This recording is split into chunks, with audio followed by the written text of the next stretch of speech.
নমস্কার, কেমন আছেন সবাই? চয়নিকা ব্লগে সবাইকে স্বাগত জানাই। গত রাত্রিরে এই এক বাটি মতন ছোলার ডাল ভিজিয়ে রেখেছিলাম।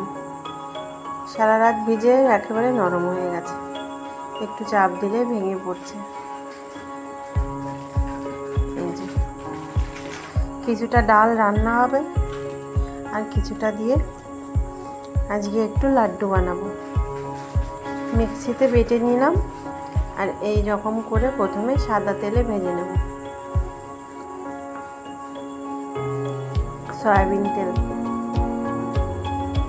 কড়াইতে দিয়ে গরম করে নিয়েছি আর গ্যাসের আঁচটা একেবারেই কম করে রেখেছি। একটা একটা করে একেবারে আস্তে জাল করে, অল্প সময়, বেশি সময় ভাজা যাবে না, খুব একটা লাল লাল করেও নয়।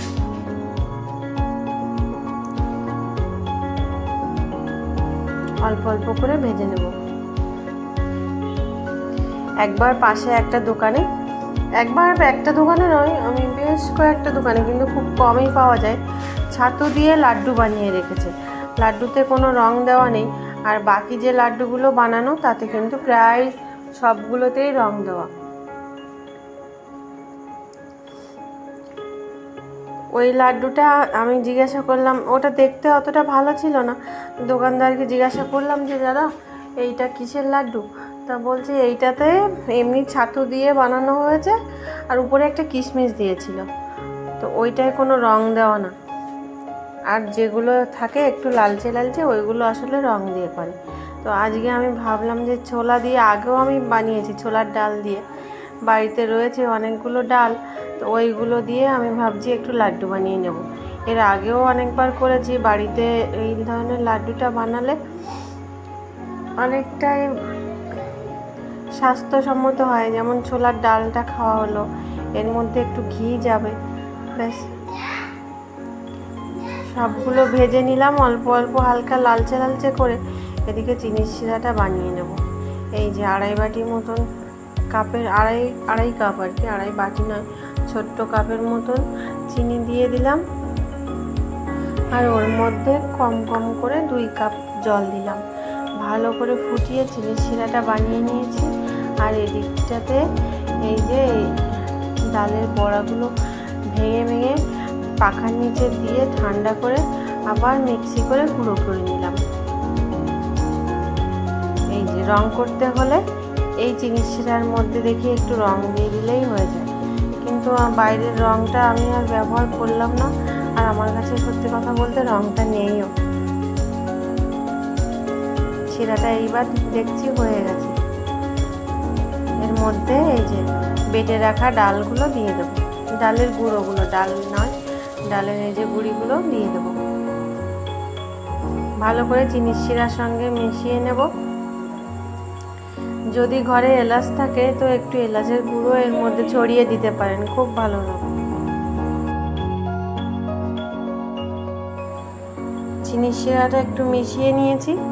এরপর এই যে 1 চামচ মতো ঘি দিয়ে আবার ভালো করে মিশিয়ে নেব। বাড়িতে লাড্ডুগুলো বানিয়ে রাখলে বাচ্চারা অনেক সময় খেতে পারে, বা বাড়ির অন্যান্য যারা আছেন তারাও খেতে পারে।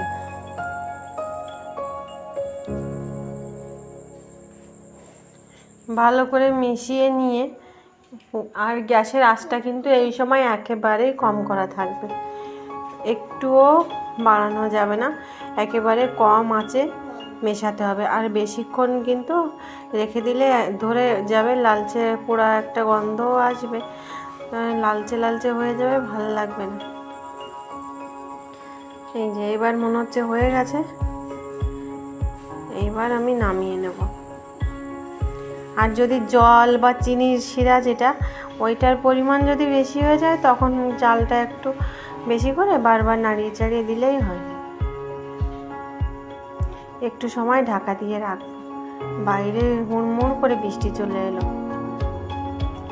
এদিকটাতে খুব সমস্যা জানেন তো, একটু বৃষ্টি হলেই রাস্তায় জল দাঁড়িয়ে যায়।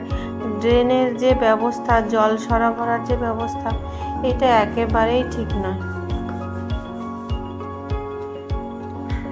হাতে খানিকটা ঘি মেখে নিলাম।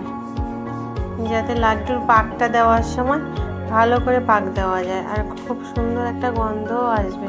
ঘিয়ের গন্ধ লাড্ডুর সঙ্গে গেলে সেটা কার না ভালো লাগে। একটু ঠান্ডা করে নিয়েছি, প্রচণ্ড গরম, হাতে দিতে খুব লাগছে হাতে, কিন্তু সামান্য ঠান্ডা হয়েও এসছে। আবার একেবারে পুরো ঠান্ডা করলে পাকটা ঠিক মনে হচ্ছে হবে না। এই যে এরকম হাতে নিয়ে একটা করে গোল পাকিয়ে উপর দিয়ে একটা নয় একটু ভাঙা আর কি, ভাঙা টুকরো করা কাজু বাদাম দিয়ে সাজিয়ে দিলাম। কাজুটাও এই ফাঁকে খাওয়া হয়ে যাবে। দোকানে দেখেছি কিশমিশ দিয়ে দেয় উপরে, আমি একটা করে কাজুই দিলাম। হাতের মধ্যে নিয়ে এরকম করে আস্তে আস্তে সব লাড্ডুগুলো পাকিয়ে নেব। খুব বেশি জোর দিয়ে চাপ দিয়ে পাকানো যাবে না, তাহলে একেবারে ফেটে পড়বে।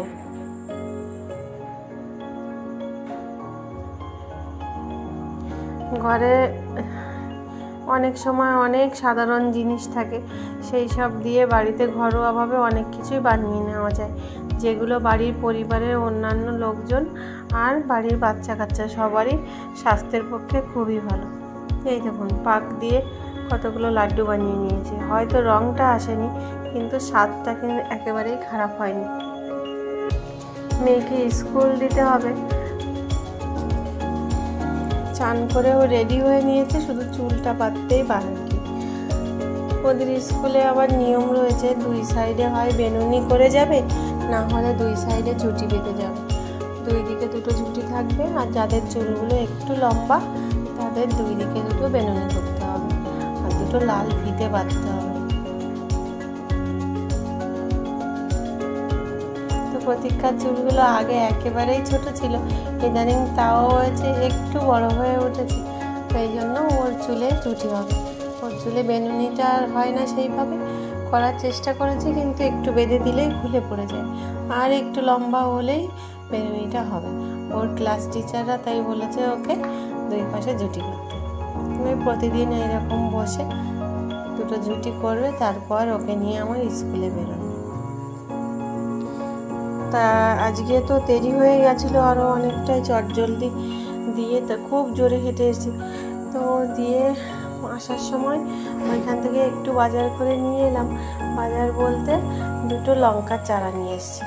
এতদিন তো প্রচণ্ড গরম, তাপে তো কোনো কিছু লাগানো যেতই না, আবার লাগালেও কি সেগুলো পুড়ে যায়, উপরে ছাদে প্রচণ্ড তাপ, ওই জন্য এখন একটু বৃষ্টি বৃষ্টি পড়েছে, দুটো লঙ্কার চারা পেলাম। ইচ্ছে ছিল দুটো ফুলের চারা কিনবো, রথের মেলাও এসে গেছে, এই সময় গাছটা দেখি সবাই বেশ লাগায়, আর বাজারে অনেক গাছ পাওয়া যায় এই সময়। রথের মেলায় তো আগে বারাসাতে দেখতাম অনেক চারা গাছ পাওয়া যেত। তো আজকে আর ওই সোমবার দোকানটা খোলা ছিল না, বন্ধ ছিল, ওই জন্য রাস্তার পাশে একটা ছোট্ট দোকান থেকে দুটো লঙ্কার চারা নিয়ে এলাম, 10 টাকা করে নিল। আর এদিকে এসে এই যে আশফলগুলো সবাই হয়তো চেনে না কেউ, মানে সব জায়গায় মনে হয় এই ফলটা পাওয়া যায়ও না। আর কিছু জাম আর কটা আম, এই 3টে ফল কিনেছিলাম। আমটা খেতে প্রতীক্ষা প্রমিস দুজনেই খুব পছন্দ করছে, প্রতীক্ষাটা বেশি পছন্দ করে, ওই জন্য কটা আম, এগুলো বেশ বড় রকমের ছিল। 3টে আমেই প্রায় 1 কিলো, প্রায় কি 1 কিলোই সমান সমান ওজন হয়েছে, সামান্য একটু বেশি ছিল। আর এদিকে ঘরোয়াভাবে খুব সাধারণ চিকেন বিরিয়ানি করেছিলাম, আর বিকেলে একটু বাইরে বেরিয়েছিল ওরা, আমিও গেছিলাম ওদের সঙ্গে। তো বেশি দূরে নয়, আমাদের এই কাছে পিঠে, ওদিকটায় অবশ্য একটু একটা কাজও ছিল। এইখানে একটা মন্দির ছিল, পঞ্চদেবীর মন্দির, মন্দিরটা বন্ধ ছিল। বাইরে দিয়ে রাস্তা দিয়ে ওর সামনে খানিকক্ষণ দাঁড়িয়েছিলাম। এদিকটায় গেছিলাম আমরা আসলে কিছু সুতোর জন্য, তো সেইগুলো আর দোকানটা দেখলাম বন্ধ হয়ে রয়েছে, আর কেনা হয়নি। ওই দিক দিয়ে মন্দির অবধি গিয়েই আমরা ফিরে এলাম, আর টিপ টিপ করে পরে একটু বৃষ্টিও পড়ছিল। আর এইদিকে আসার সময় এই যে দোকান থেকে এইগুলো কিনে নিয়ে এসছে। দোসাটা খেতে প্রতীক্ষা খুবই পছন্দ করে, বাদামের চাটনি তার সঙ্গে এই সাম্বার, খুব মনোযোগ দিয়ে ইদানিং এইটা খায় দেখছি।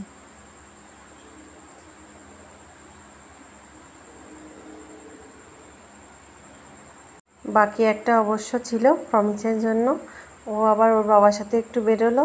তো আজকে এই অবধি, সবাই অনেক ভালো থাকুন, সুস্থ থাকুন। আমার ভিডিওটা যদি ভালো লাগে লাইক কমেন্ট শেয়ার করবেন, সাবস্ক্রাইব করবেন। নমস্কার।